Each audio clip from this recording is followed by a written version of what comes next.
Hello. ওই আমি এখন ডিউটিতে আছি, তোর একটু পরে কল দিতেছি, ওকে? ফোন দিলেই শুধু ডিউটি আর ডিউটি।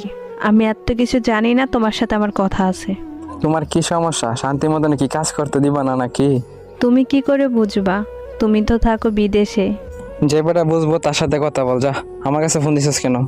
একটা প্রবাসী বোর যে কতটা কষ্ট, সেটা যদি তুমি বুঝতা তাহলে আমার রাইখা তুমি বিদেশে পড়ে থাকতা না। তোমার কিসের কষ্ট? মাসে মাসে টাকা দিই ভালো থাকার জন্য।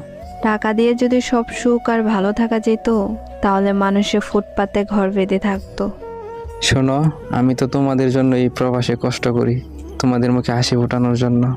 হ্যাঁ জানি, পরিবারকে সুখে রাখার জন্য আজকে তুমি ওই দূর প্রবাসে। তারপর আমার ভালো লাগে না।